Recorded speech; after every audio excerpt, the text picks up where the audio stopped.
तरफ बहुत सारे जंगल और पहाड़ थे। गांव के सारे चरवाहे जंगल और पहाड़ों पर अपनी अपनी बकरियां और जानवर लेकर जाते थे। उसी गांव में घनश्याम नाम का एक लड़का भी रहता था। घनश्याम बहुत ही गरीब था। घनश्याम के पिताजी एक गरीब किसान थे। उनके पास केवल 3 बीघा जमीन थी। उसी से वो परिवार का खर्चा चलाते थे। घनश्याम की एक बहन भी थी जिसका नाम शीला था। घनश्याम ने अपने घर में 2 बकरियों को पाल रखा था। वो दोनों बकरियों को लेकर रोज पहाड़ पर जाता था। दोनों बकरियां दिन भर पहाड़ों पर घास और हरी हरी पत्तियां खाती थीं और घनश्याम पेड़ की छांव में बैठकर सोता रहता था। एक दिन घनश्याम पहाड़ के ऊपर बकरियां चरा रहा था। तभी अचानक जोर की बारिश होने लगती है। पहाड़ के ऊपर एक बहुत पुराना माता का मंदिर था जो खंडर हो चुका था। घनश्याम अपनी दोनों बकरियों को लेकर मंदिर में छुप जाता है और बारिश के रुकने का इंतजार करने लगता है। पर शाम हो जाती है लेकिन बारिश बंद नहीं होती।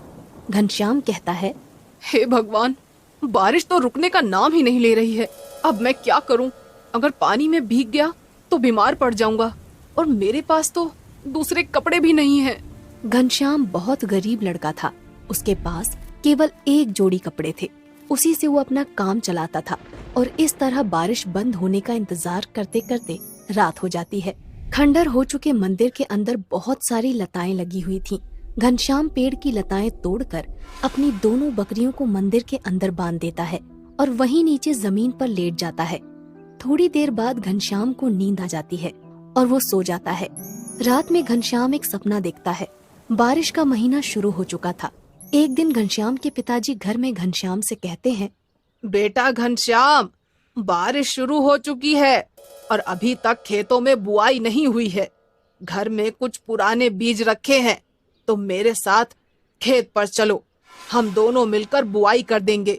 लेकिन पिताजी, दोनों बकरियां सुबह से भूखी हैं और उन्हें लेकर जंगल में भी तो जाना है। तब घनश्याम के पिताजी कहते हैं, आज बकरियां चराने शीला चली जाएगी, तुम मेरे साथ खेत पर चलो। घनश्याम अपने पिताजी की बात मान लेता है और इसके बाद दोनों बाप बेटे बीज लेकर खेत की तरफ चल पड़ते हैं। रास्ते में चलते हुए घनश्याम के पिताजी घनश्याम से कहते हैं, बेटा, कुछ दिनों बाद रक्षाबंधन का त्योहार आने वाला है।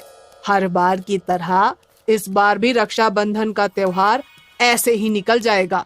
तब घनश्याम कहता है,